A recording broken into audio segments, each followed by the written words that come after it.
Hi everybody, in your Global Economy F585 exam this summer you're going to have one big 20-mark question, and knowing what kind of question it will be, knowing how to answer it is really important. In truth, I'm pretty damn sure I know exactly what the question is going to be.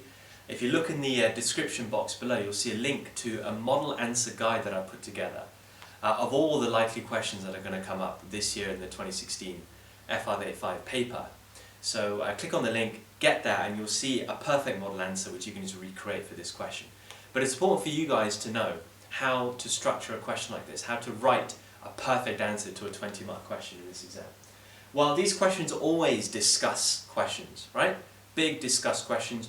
Your job essentially is to form an argument on the one hand answering the question, an argument on the other hand answering the question, and then to make a solid judgment at the end in terms of where you sit in terms of answering this question.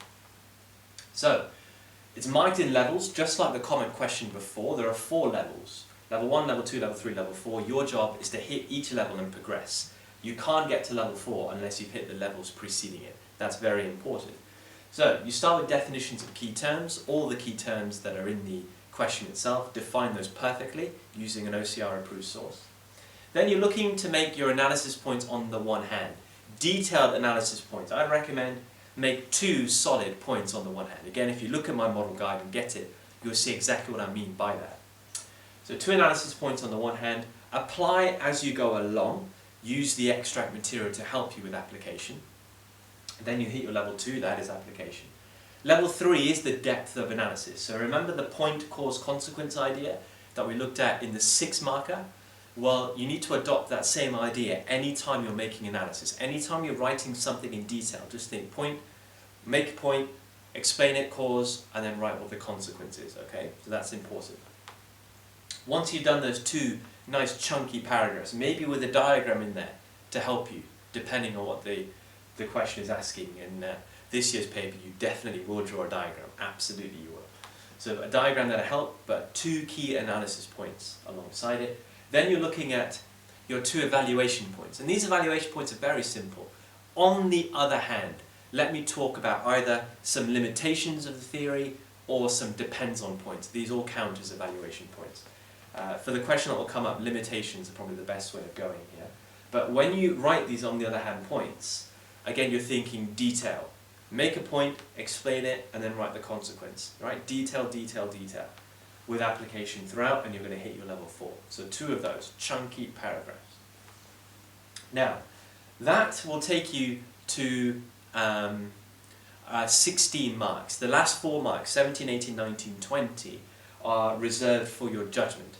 The better judgments get into 19 and 20 territory. The weaker judgments, 17 and 18. If you don't write a judgment, you're not going to get more than 16 marks. So just doing this basic framework up until you're on the other hand will get you 16 marks. It's amazing.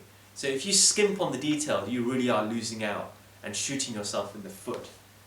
But the judgment, the 4 extra marks, how do you do it? Well, very simply, you need to start by explicitly answering the question. Don't be vague, don't lack confidence here, be a solid economist, a top economist, answer the question one way or the other, and justify why you said that. There is no such thing as right or wrong in economics. Don't worry about it. The examiner is not going to mark you down if they disagree with you. Doesn't happen.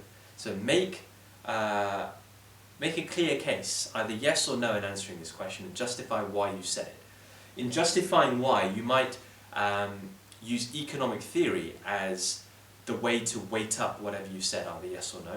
Or you might use real-life evidence from the extract material from your own head to back up why you said yes or no. But crucially, you need to show balance in your judgment. You need to be aware of the other side. You need to be aware of how your judgment may fail, or what your judgment depends on. You've got to show some balance so that you understand that it's not as simple as just yes because of this. There might be some other issues to consider as well.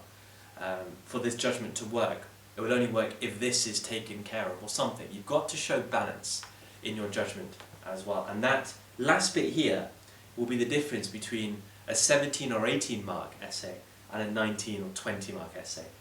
Those that actually show balance and can back up their judgment with good evidence. All right? So that's how you write an essay like this. Like I say, I'm pretty confident I know exactly what question is coming. as your 20 marker. So if you get my model answer guide, you will see that question very clearly, and you'll see my very detailed model answer, which if you can learn and recreate, you will score full marks. Absolutely you will. So thanks very much for watching, guys. I will see you all in the next video.